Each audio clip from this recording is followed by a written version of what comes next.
Otep, cher Kamit, aujourd'hui c'est questions-réponses. Je vais répondre comme ça aux questions que vous avez posées au cours de la semaine. Et j'aimerais rappeler, comme je le fais à l'accoutumée, questions-réponses est un épisode spécial pour vous, chers abonnés, vous qui êtes abonnés à la page Kamit. Continuez à partager nos vidéos, commentez quand c'est nécessaire si vous avez des questions par rapport à vos recherches spirituelles, par rapport aux expériences que vous vivez en ce moment, ou bien par rapport à l'une de mes vidéos. N'hésitez pas à poser directement la question sur l'espace commentaire sur YouTube. Soyez précis, soyez concis, soyez respectueux dans les commentaires et vous aurez la réponse le plus tôt possible. Alors, la première question. Rêver d'être dans un bus qui est conduit par un prêtre catholique.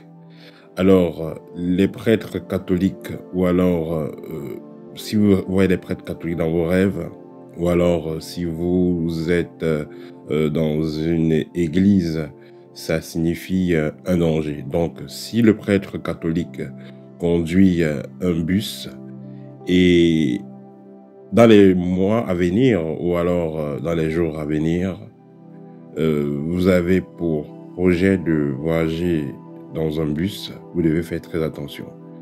Vous devez faire très attention par rapport à ce projet, ou alors si un de vos proches va prendre un bus, il faudra être très prudent. Voilà. Je veux dire, si on voyage par bus, ça peut mal se passer. Rêver de prier avec une personne recouverte de lumière. Voilà, et cette personne-là a tendance à vous protéger de temps en temps. Ici, c'est tout simplement un ancêtre. Voilà, un ancêtre très proche qui vous soutient dans le plan spirituel. Parce que cela arrive souvent à des personnes. Vous avez un oncle, une tata, un frère, une sœur qui est décédé. Et cette personne-là peut intervenir même étant décédé, parce qu'il faut comprendre que quand quelqu'un décède, c'est le corps physique qui n'est plus actif, mais la partie spirituelle est toujours active. Donc cette partie-là peut intervenir dans le plan spirituel en votre faveur.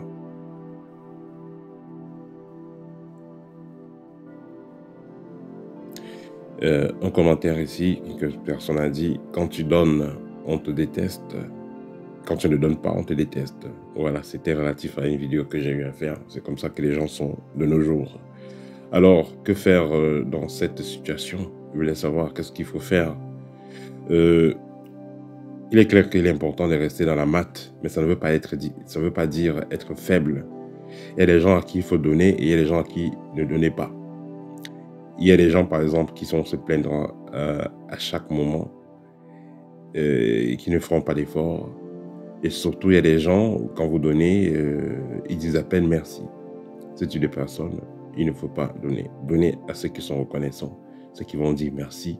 Parce que quand vous donnez et vous recevez un merci et des bénédictions en retour, ça vous permet d'avoir assez pour toujours donner. Donc, ça fait circuler l'énergie. Donc, donner, ça fait circuler l'énergie. Remercier aussi, ça fait circuler l'énergie. Mais quand je parle d'énergie, argent et de rayonnement, mais quand vous allez donner à quelqu'un qui a à peine dit merci, là, ça ne fait pas circuler l'énergie. C'est pourquoi vous voyez, les mendiants reçoivent toujours des pièces.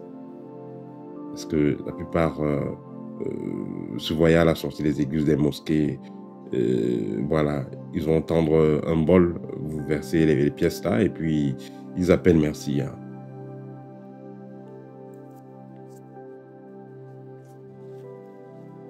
Alors, que pensez-vous de Kanguka? Kanguka, ce pasteur-là, soi-disant qui fait des miracles et tout. Bon, il faut comprendre que la plupart de ces pasteurs très populaires là, ce sont des mafieux. C'est pas des, voilà, c'est pas des gens qui sont dans la maths.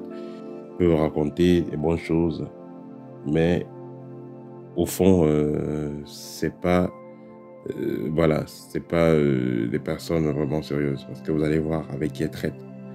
Il est important de, si vous voulez vraiment juger quelqu'un, vous voyez un peu avec qui ces personnes traitent. Vous voyez un peu la famille de la personne. voilà, les parents, les enfants. Voilà, est-ce que sa famille est vraiment heureuse? Est-ce que il marche avec les gens recommandables? Et ainsi de suite. Et vous saurez si la personne est bonne ou pas. Et aussi, j'ai fait une vidéo où je parlais des pasteurs. Je vous faisais comprendre que il y en a beaucoup qui font des alliances avec les esprits, mais il y en a beaucoup aussi qui font aussi de la chimie. Oui, de la chimie. C'est-à-dire que un pasteur peut préparer la pièce. Hein. Et on va verser des trucs en disant qu'on nettoie la pièce et tout. On peut verser les produits chimiques là. Et quand vous êtes en contact avec avec ces produits-là, vous êtes dans ces endroits-là, il y a le timing. On sait que quand quelqu'un va s'asseoir, Marcy, 1 heure de temps, il sera dans les effets. Et puis, ou après 30 minutes, il sera dans les effets. Ça dépend de quel produit. Et dès qu'il est dans les effets, les gens commencent à tomber, à trembler, et les trucs se passent. Voilà, on dit que c'est le Holy Spirit, le Saint-Esprit, alors que c'est plutôt voilà, de la chimie qui opère. Donc, il y a des cas comme ça. Hein. Il y a des cas comme ça. C'est pas toujours des esprits. Et pour ceux qui travaillent avec les esprits, il faut comprendre que ces esprits-là ont voilà, ils ont des caprices. Voilà, je ferai une vidéo encore pour vous parler voilà, de la magie que font les pasteurs. Je le ferai très bientôt.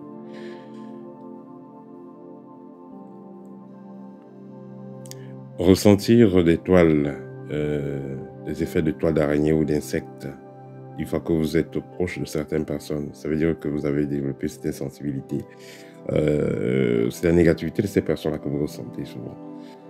Voilà. Et surtout, les personnes qui mettent des forts parfums. Quand vous êtes en face de ces personnes-là, vous allez ressentir ça. Des toiles, des insectes et tout. Ouais, c'est les pollutions qu'il y a sur ces personnes-là que vous ressentez.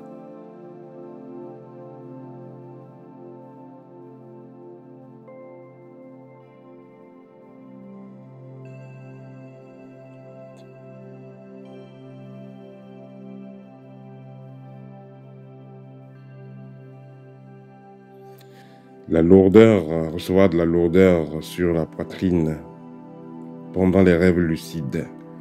Bon, il faut comprendre que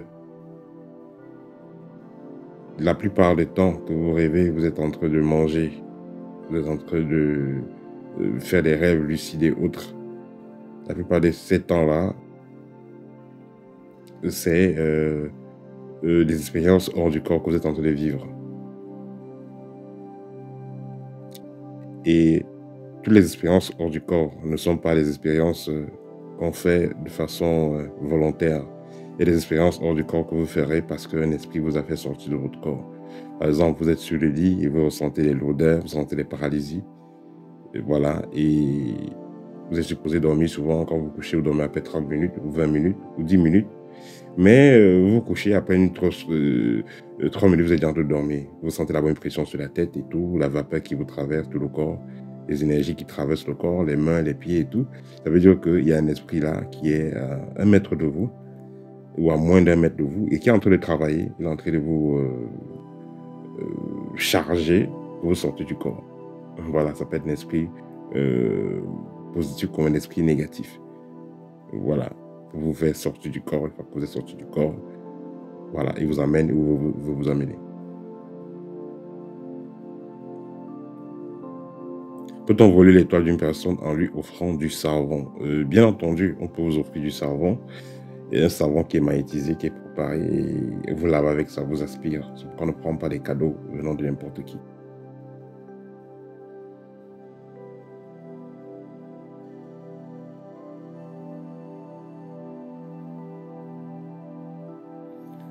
Comment est-ce qu'un kami doit jeûner? Alors, il faut comprendre que la façon que la plupart des personnes mangent, ça ne sert pas à grand-chose.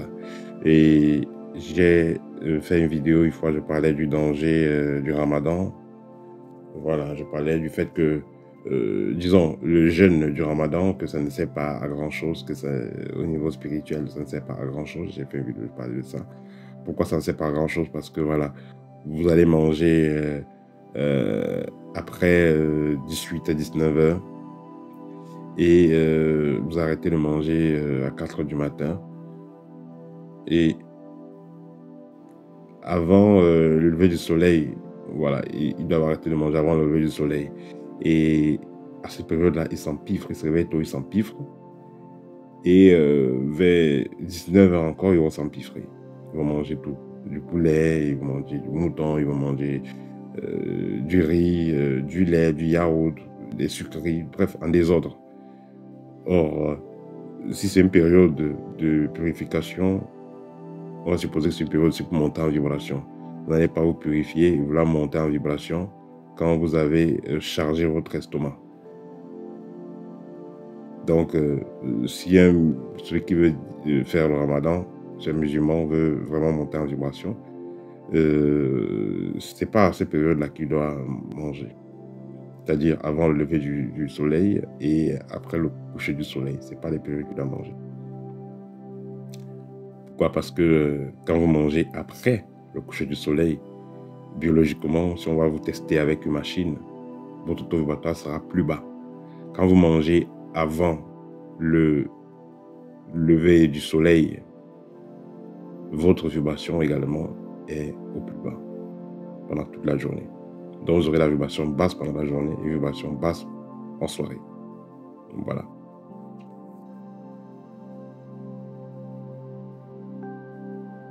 Une bougie cassée peut-elle être utilisée en rituel? Non, n'utilisez pas une bougie cassée, utilisez une bougie neuve.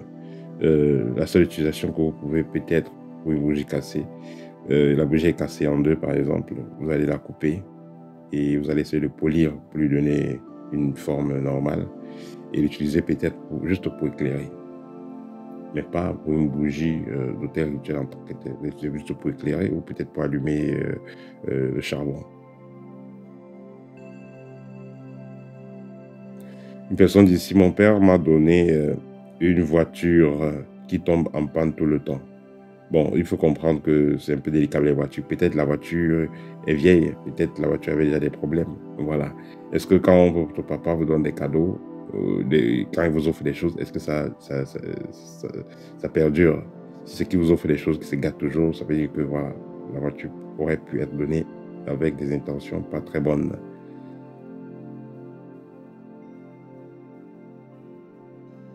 Si vous avez le livre guide pratique, vous aurez un rituel à faire pour la voiture.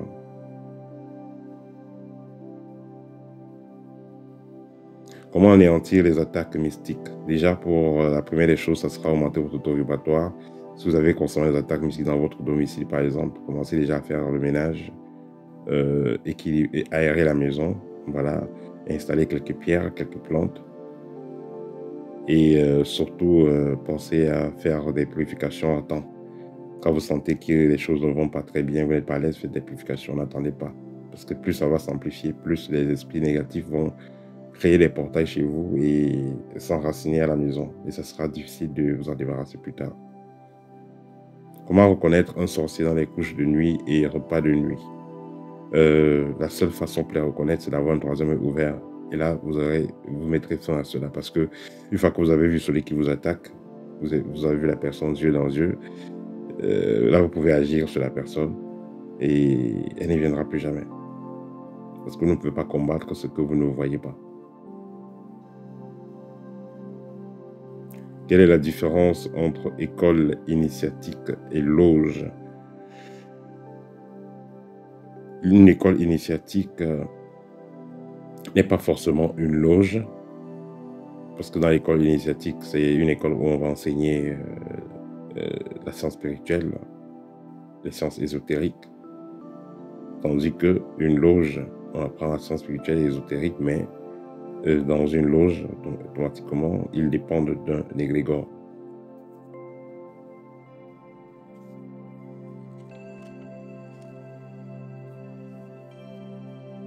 Voilà, c'était tout pour cette première partie questions-réponses. À très bientôt, cher Kamit, au TEP.